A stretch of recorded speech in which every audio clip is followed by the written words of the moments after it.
Juan Venancio Benítez Núñez es ingeniero forestal por la Universidad Nacional de Asunción, Facultad de Ciencias Agrarias. Es docente investigador del CEMIC UNA. Es investigador categorizado en el programa de incentivo a investigadores en nivel candidato a investigador. Su línea de investigación son rescate, conservación y propagación de plantas ornamentales, forestales y medicinales. Ha realizado varios cursos y pasantías en biología molecular vegetal y biología vegetal en la Facultad de Ciencias UDELAR de Uruguay, mejoramiento genético de plantas ornamentales a partir de recursos genéticos nativos en el Instituto Nacional de Tecnología Agropecuaria Argentina, micropropagación de diferentes órganos de especies ornamentales, tomando como base la conservación de recursos vegetales nativos en el Instituto Nacional de Ciencias Agrícolas en Cuba. Algunos trabajos realizados fueron establecimiento y desempeño de plantas de Aloysia citridora, Palau in vitro, cultivo in vitro de Quisetum giganteum, obtención de brotes epocórmicos de Prosopis hazeleri para cultivo in vitro. Entonces, como les había mencionado, además tiene otros cursos como capacitación en didáctica universitaria, está cursando una maestría en ciencias en biotecnología, es docente de la Facultad de Ciencias Agrarias, de la carrera de Ingeniería Forestal en Genética General, docente investigador del CEMIC, con experiencia en cultivo in vitro vegetal y proyectos realizados en propagación, conservación de especies nativas en peligro de extinción. Entonces, Juan Venancio, la sala a tu cargo. Muchísimas gracias por tu tiempo, por aceptar presentar tu ponencia en la Semana de la Ciencia del CEMIC. Bueno, muy buenos días. Como ya les presentó la doctora Andrea, yo soy Juan Benítez. Estamos incursionando en un tema, en una línea nueva de investigación que es la conservación. Sobre todo nos lanzamos a la conservación de recursos genéticos nativos que está en peligro de extinción, ¿verdad? Entonces, en base a eso, les voy a ir hablando de algunas estrategias de conservación que se realizan no solamente para los cultivos o las plantas ornamentales, sino sobre todo estos se crearon para la conservación de recursos genéticos de interés agronómico, ¿verdad? Entonces también nosotros le vamos a dar un uso más, que es la conservación de especies, utilizando esa herramienta para conservar nuestros recursos genéticos ornamentales nativos, ¿no?, que están en peligro de extinción. El título es Estrategia de conservación de germoplasma de especies ornamentales nativas en peligro de extinción, ¿verdad? Entonces, primeramente, para empezar, vamos a hablar qué es la conservación. Y encontré una definición bastante larga porque había definiciones cortitas, pero esto me gustó más porque incluye también al ser humano, ¿verdad?, en todo lo que es la actividad que puedan realizar.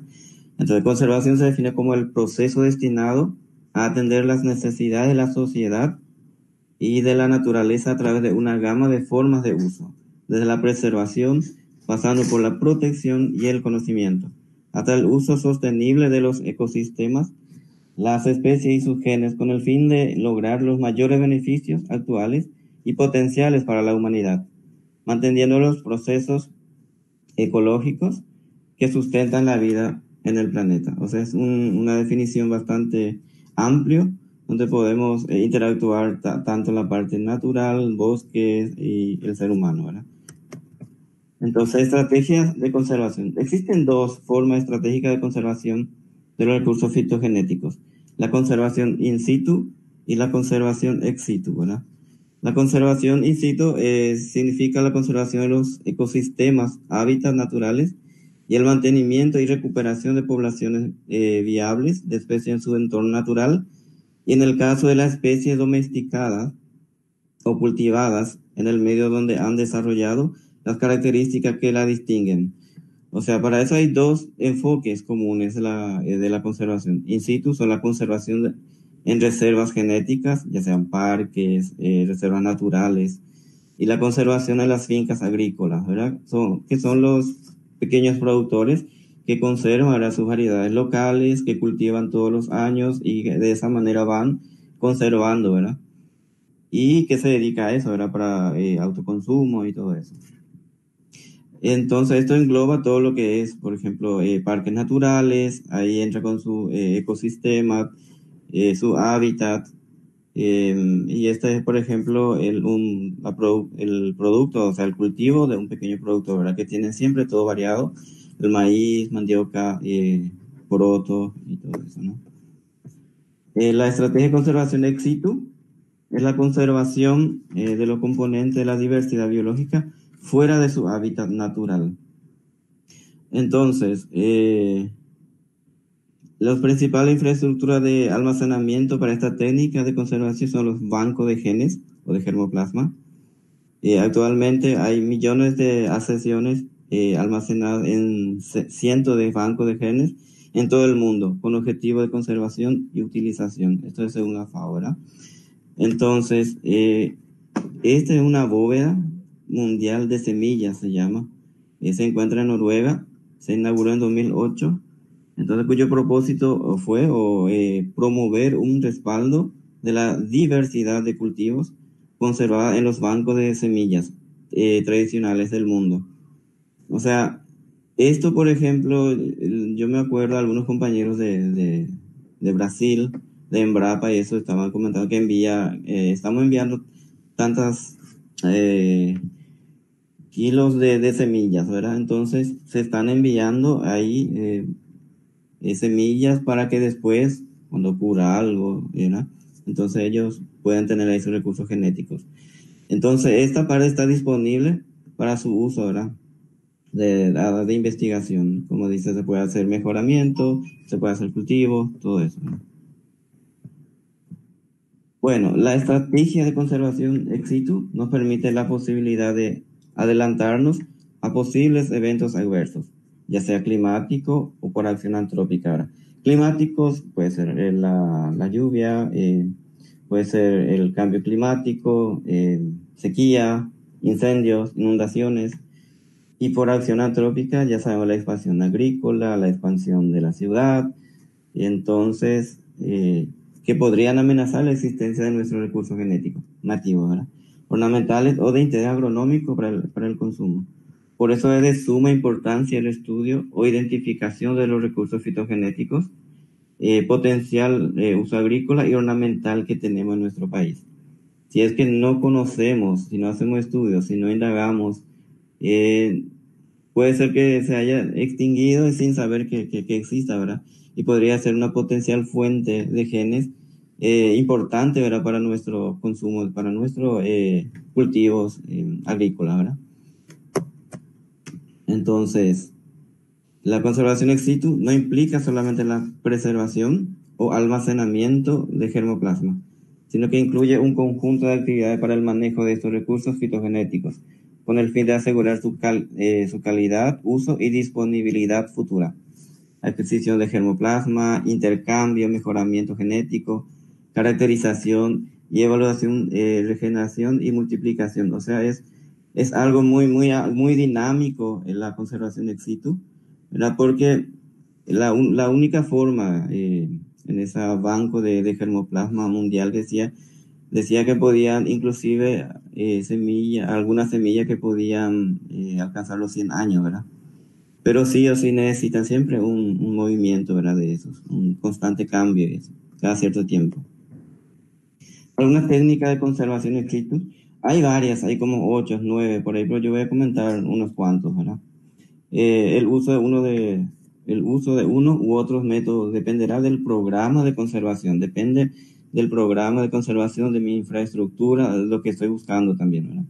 Entonces, entre esto está el banco de germoplasma de semillas, son los más aplicados por la relativa facilidad de implementación, seguridad y mejor relación costo-beneficio, bajo condiciones de estándar de menos 18 grados y un 5% de contenido de humedad.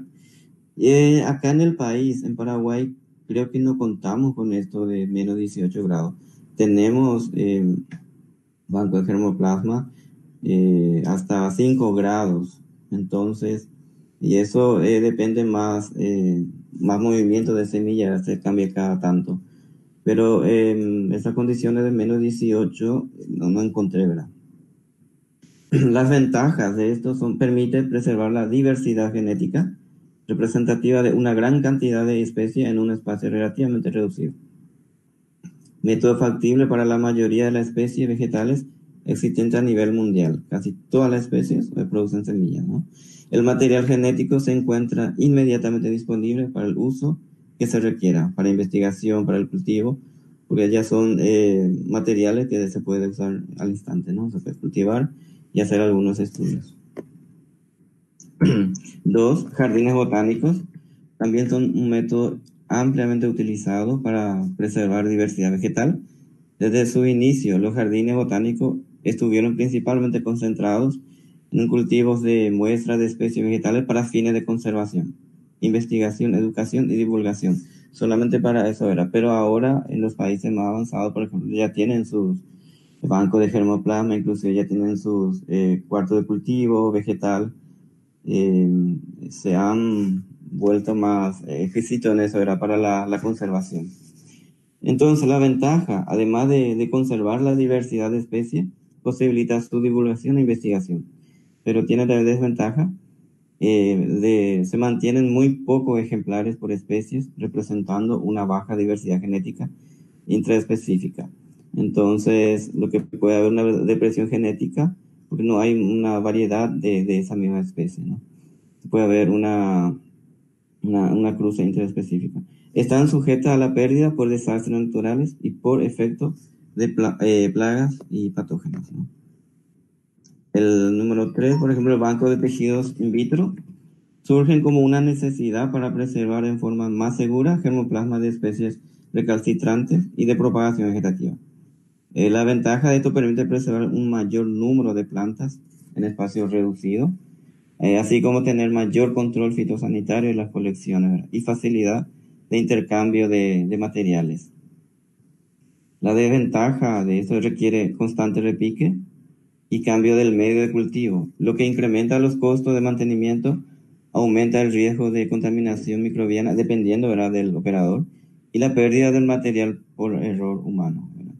Pero estas desventajas también se puede subsanar haciendo digamos, algunas técnicas de conservación de crecimiento mínimo, y eso era. Ahora ya hay técnicas para el crecimiento mínimo con reguladores osmóticos, manitol, sorbitol. Otras técnicas se puede bajar la temperatura. Otras se puede disponer menor cantidad de oxígeno, ¿verdad? Entonces las plantas crecen menos también.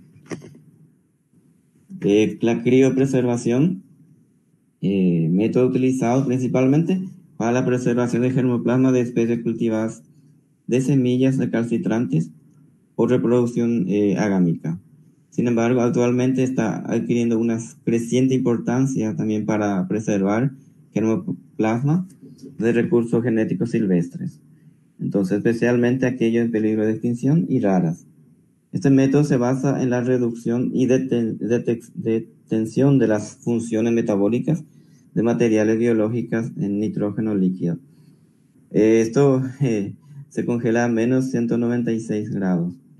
Algunas ventajas: el material vegetal teóricamente puede ser conservado sin alteraciones o modificaciones por un tiempo ilimitado. Y la desventaja: se requieren desarrollar protocolos de crioconservación o criopreservación para cada especie de planta, porque no todas las especies puedan manejarse de la misma manera, ¿verdad? No responden de la misma manera. Entonces, en la actualidad, esta tecnología permite conservar células, tejidos, polen, semillas o embriones, yemas y tejido meristemático de algunas especies. Esta técnica requiere mucha concentración, es muy engorrosa también. Hay que cuidar la célula, no tiene que tener agua, hay que secar bien, o sea que tiene una serie de requisitos, ¿verdad? Que tiene que ser mano muy, muy profesional para hacer esta técnica. Bueno, en esta estrategia de conservación, que cité algunos, ¿verdad? Éxito en el laboratorio acá en el laboratorio del CEMIT, estamos trabajando con la técnica de cultivo in vitro para conservación y propagación de especies ornamentales nativas en peligro de extinción. Entre ellos, ¿verdad?, trabajamos con la germinación in vitro de esporas de chací, que es un helecho arborescentes, Sabemos que en Paraguay existe 4 especies: Alzophylla setosa, Alzophylla sterbergi y Cyathea atrovirens y Cyathea delgadis. Según el MADES, como 3 de esta especie está en peligro de extinción. Y más bien era por la pérdida de su hábitat, por la pérdida de los cultivos y por el cambio de uso de la tierra, etcétera, ¿verdad? Entonces, usos, muchos de estos, no sé si ven, usan como maceteros, ¿verdad? Los troncos del chacín. Otros usan como sustratos para plantas y también se puede utilizar como ornamental. Esta especie, o sea que el chacín acá en Paraguay todavía no se cultiva, o sea, no se produce para la venta. Son generalmente extractivos, se extraen directamente del bosque y lo venden en los viveros. Y realmente son muy, muy caras porque para realizar este trabajo buscamos y menos de 150 hizo 150.000 guaraníes, no había una planta que pues, se podía comprar, ¿verdad? De tamaño considerable. Entonces lo que hicimos fue, comprábamos algunas especies, o sea, algunas muestras. Lo que hicimos fue cortar las hojas, vemos si tenían esporas. Esas esporas secamos en la estufa, secamos al aire libre durante 6 días y procedemos a, se ve la planta, las esporas detrás de las hojas, secamos y obtenemos las esporas, ¿verdad? Entonces, estas esporas posteriormente o sea, metemos en soluciones, usamos un método que se llama jeringuilla, donde usamos 0,3 gramos de esporas, ¿verdad? Por jeringa, ¿verdad? Que tiene 5 ml. Usamos hipoclorito 4% durante 10 minutos y 4 enjuagues con agua destilada estéril. Esta metodología, por ejemplo, tiene un émbolo acá, la jeringa, le ponemos un filtro de algodón, entonces eso ataja las esporas y de esa manera logramos, se puede cultivar las esporas. Entonces, después de 4 enjuagues se deja como 2 ml de agua para poder dispersar las esporas en el frasco de cultivo in vitro. Los resultados, eso después de 20 días, observamos en microscopio, vemos la germinación, se ve la forma acorazonada de la germinación, ¿verdad? De las esporas, ya tiene sus rizoides, y así es la forma de germinación in vitro. Tiene una gran cantidad de plantines, podemos lograr, inclusive desde una hojita, ¿verdad? De helechos, de este chacín, ¿verdad? Entonces de esa manera podemos también conservar y tratar de ¿cómo se dice? Conservar esa especie en su hábitat natural, quitándole la presión, ¿verdad? De extracción directa.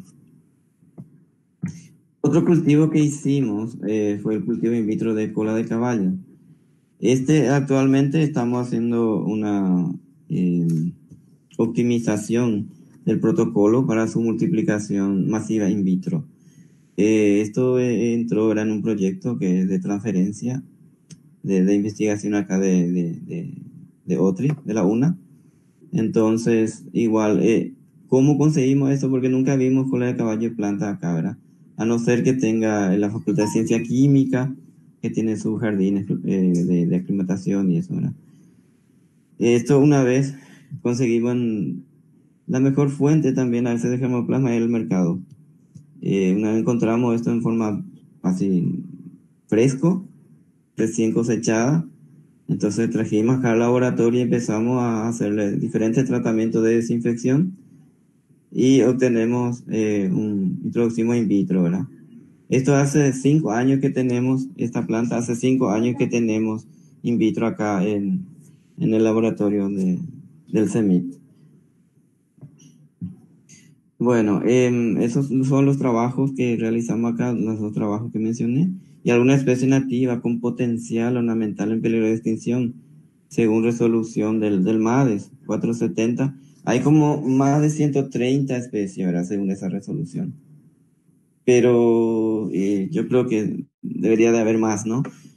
Entre ellos voy a citar algunos, ¿verdad? Algunas plantas que son la tilancia y aguitensis, ¿verdad? Que muy lindas son.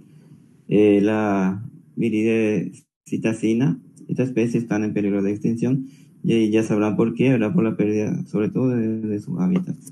También las cactáceas que podríamos conservar, ¿verdad?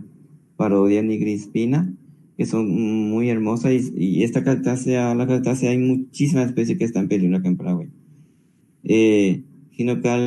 Ginocalicium eriplerum. Entonces, mira, estaba viendo alguna de estas especies en la lista y para mí sería muy interesante trabajar también con esto para su conservación.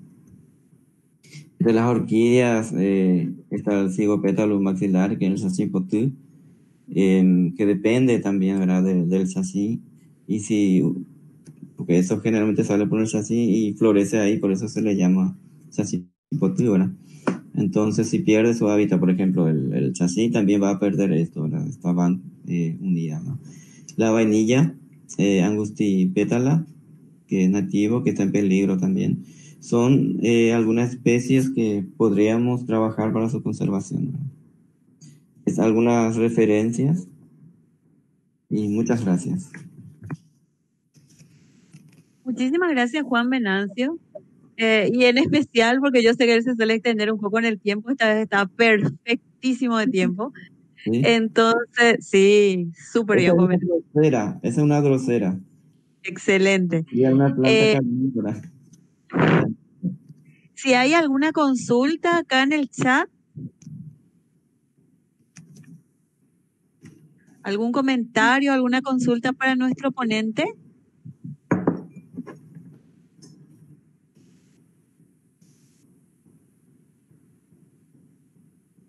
No, ahí parece, ¿no?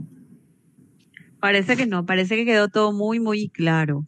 Bueno, sí, Realmente yo suelo ver las plantas que tiene Juan Venancio, su vitroplanta, y verlos así en miniatura es una maravilla. Así que mis felicitaciones, realmente un trabajo muy lindo. Hay comentarios muy interesantes, excelente ponencia. Entonces, realmente, felicitaciones, Juan Venancio, tu trabajo es muy meritorio y un trabajo muy lindo. Ojalá que el año que viene podamos hacer esto presencial. El año antepasado, o el año pasado, perdón, el año pasado eh, se habían realizado visitas justamente al laboratorio de cultivo de tejidos y bueno, la gente quedó muy feliz. Dice, sería bueno habilitar un Centro Nacional de Conservación de Hierbas Medicinales con este método. sí, sí, sería muy, muy bueno. Y sobre todo el cola de caballo, por eso conservamos que está en peligro y es extractivo, no se cultiva todavía, no se propaga todavía en el campo, o sea, como un sistema agrícola, digamos, ¿verdad? Solamente es extractivismo, o sea, de su hábitat natural y hasta ahora sí como la catuaba y eso, deberíamos usar otra estrategia para su conservación, la catuaba, ¿verdad? Hay estrategias que podemos ver después con algunas empresas. Después otro comentario, dice, excelente ponencia, ingeniero.